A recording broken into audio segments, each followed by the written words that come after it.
Jornal da Record dá sequência agora à série de entrevistas com os candidatos à presidência da República, com transmissão simultânea pelo portal R7. Hoje é a vez do candidato do PSC, Pastor Everaldo. Boa noite, candidato. Obrigada pela presença. Boa noite, Adriana. Boa noite, Celso. Boa noite a você que está em casa. Boa noite, candidato. A nossa entrevista tem a duração de 12 minutos, sendo 11 minutos para perguntas e respostas e 1 minuto para as considerações finais. E o tempo passa a ser contado a partir da pergunta da minha companheira, Adriana Araújo. Candidato, o senhor registrou no TSE, no Tribunal Superior Eleitoral, o nome Pastor Everaldo para concorrer às eleições presidenciais desse ano. E não o seu nome, com o seu nome e sobrenome, Everaldo Pereira.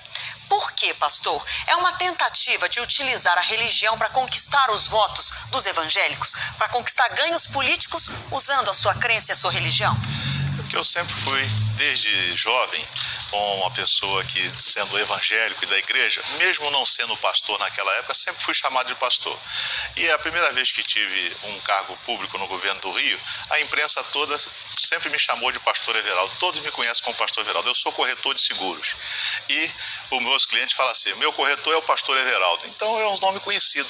Pois é, mas usar esse título, esse nome, é uma maneira de vincular a religião na política. Essa mistura não é incorreta?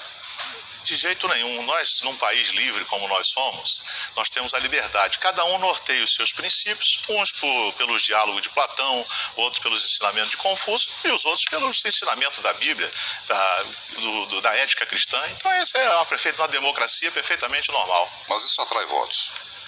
Acredito que atrai votos são as propostas que o candidato traz para o eleitor brasileiro, para o cidadão. Agora, candidato, com a morte de Eduardo Campos e a candidatura de Marina Silva, a candidatura do senhor encolheu nas pesquisas. O senhor chegou a ter 4% nas intenções de votos e hoje está com 1%. Por que o senhor não conseguiu manter o seu eleitorado? E também por que o senhor está perdendo apoio de lideranças do seu partido? Isso é uma questão que na democracia é permitido, né? Então, vamos dizer, não foi só eu que diminuí, alguns outros candidatos também diminuíram o eleitorado, né? E até agora o meu partido, que eu saiba, todos têm me apoiado. Até agora ninguém deixou de me apoiar, não. O fato de ter diminuído de 4% para 1%? A pesquisa é um momento, né? Um momento que se vive, sobe, desce, então é natural isso. Mas, candidato, o senhor falou que ninguém deixou de te apoiar, mas eu queria citar, então, uma declaração do deputado federal do PSC, Marco Feliciano, que disse que se estivesse no lugar do senhor como candidato a presidente, quando surgiu o nome da Marina Silva no lugar de Eduardo Campos, quando ele faleceu, ele renunciaria. Isso quem disse foi um grande aliado do senhor. Eu sei, ele disse isso, mas continua me apoiando. Então, vamos dizer, na democracia nós temos a liberdade, cada um pode dizer o que bem entende, né? Então, isso é normal a pessoa dizer. A possibilidade de renúncia existe nesse momento? Olha, eu estou aqui aproveitando essa oportunidade que a Record, com o engrandecimento da democracia, oferece para todos os candidatos. Então, eu sou uma pessoa que aprendi, tem uma história que Napoleão, numa certa guerra, pediu um dos seus corneteiros para tocar, recuar. E o corneteiro falou o seguinte, eu nunca toquei, não sei tocar, então eu só sei avançar. Então eu estou avançando. Até o dia 5 de outubro, eleição e mineração, diz os entendidos, que eleição e mineração só depois da apuração. Então eu estou trabalhando. Agora, se confirmadas as pesquisas, as tendências mostradas até agora de que Marina Silva estará no segundo turno, o senhor vai apoiá-la? Eu tenho que esperar até o dia 5 de outubro. Muita coisa acontece. Então tem até uma rádio que diz que em 20 minutos tudo pode mudar. Então até o dia 5 de outubro muita coisa pode mudar. Candidato, nós temos a pergunta formulada pelo nosso companheiro da Record News, apresentador do Jornal da Record News, Heródoto Barbeiro, que o senhor assiste agora. Candidato Pastor Everaldo, o senhor propõe a criação do Ministério da Segurança Pública e diz que essa seria uma revolução no combate à criminalidade no país. Só que, na prática, o Ministério da Justiça já cuida da segurança pública. A Polícia Federal é subordinada ao Ministério. A sua proposta não é só uma mudança apenas de formato, que não teria resultado prático?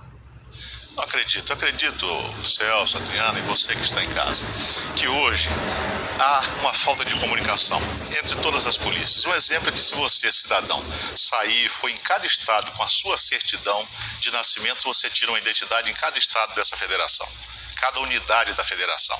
Então, vamos ver, o que nós vamos fazer é uma força-tarefa para que reequipar, reaparelhar, pagar a PEC 300, que dá um salário digno para o policial, nós temos hoje quase 17 mil quilômetros de fronteiras secas que não são guarnecidas. Quase 6.500 de fronteiras marítimas que não têm um policiamento. Por quê? Há uma deficiência no efetivo da Polícia Federal.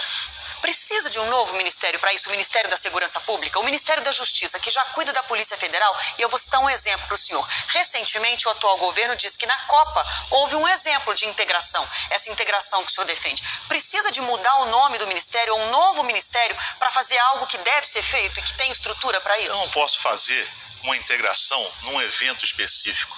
Eu tenho que fazer para que todo cidadão de bem que hoje está preso dentro de casa e o bandido solto na rua possa inverter essa lógica. Mas então, durante todo o período. Então, o senhor acaba com o Ministério da Justiça e cria o da Segurança Pública ou seriam dois ministérios? Nós, dentro da minha reforma de Estado, que eu defendo um Estado mínimo necessário, redução do número de 39 ministérios para 20 ministérios, enfim, nós vamos fazer atribuições específicas. Nós precisamos reequipar a polícia, tanto civil, a polícia militar, a polícia federal, pagar um salário digno, restabelecer a dignidade do policial para que ele possa agir no combate efetivo da criminalidade desse país. E isso tem que ser uma força-tarefa com responsabilidade. Tem participação do Estado, do governo federal e até do município.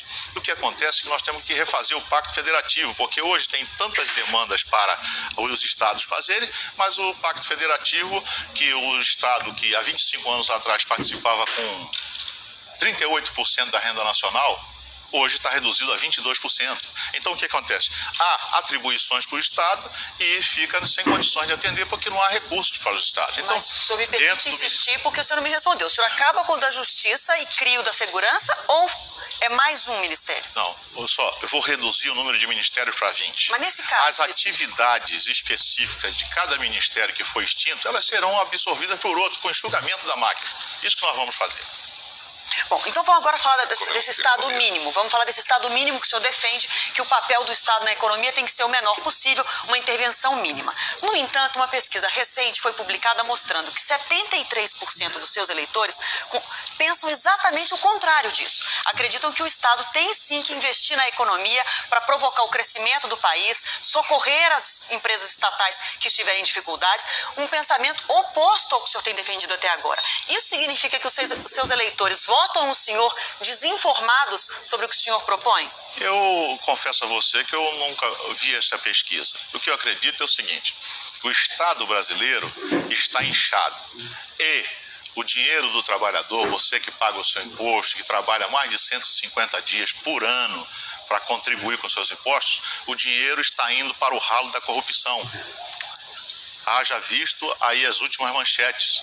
O que acontece? Então, quando o Estado brasileiro deixar de estar inchado e aparelhado do jeito que está e o dinheiro não for para o ralo da corrupção e ficar no Tesouro para fazer investimentos, para melhorar a indústria nacional, para proporcionar produtividade e riqueza, enfim, isso é que vai contribuir para o cidadão poder usufruir das riquezas do país. Então, quando o Estado está inchado, o que acontece?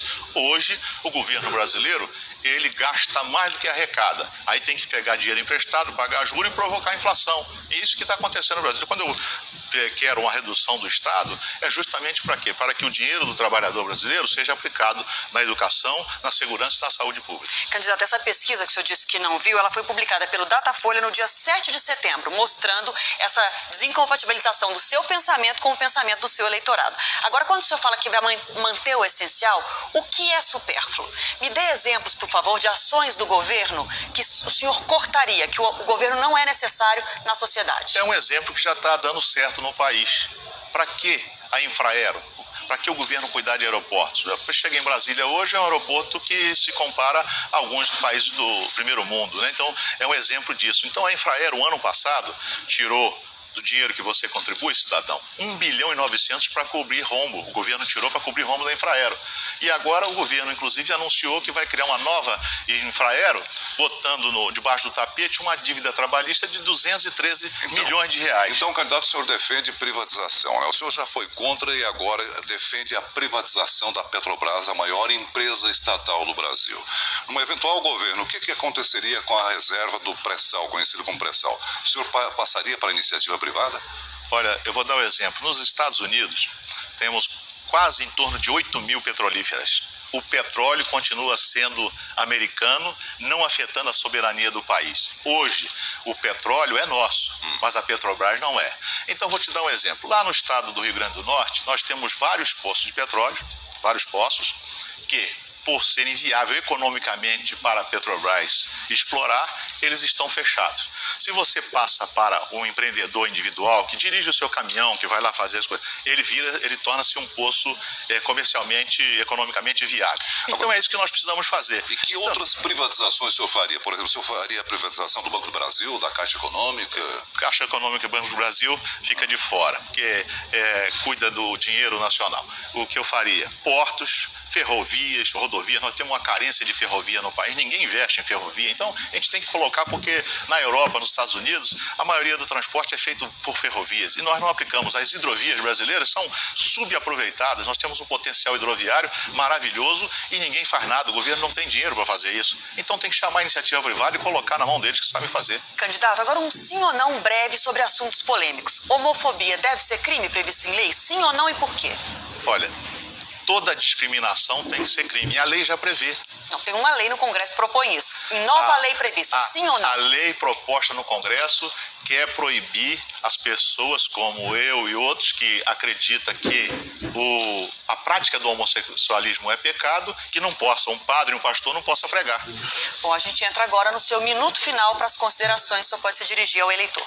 Quero agradecer a Record, a vocês, e reafirmo meu compromisso em defesa da vida do ser humano desde a sua concepção, meu compromisso de ser contra a legalização das drogas, meu compromisso em defender a família tradicional, defender a livre iniciativa, o livre mercado, a livre concorrência, e Deus abençoe a você, Deus abençoe a sua família, Deus abençoe o nosso querido Brasil.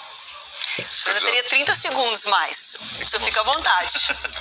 Então, só para dizer que eu tenho falado que a partir de 1º de janeiro, todo trabalhador brasileiro, eu eleito, que ganha até R$5.000 estará isento do imposto de renda.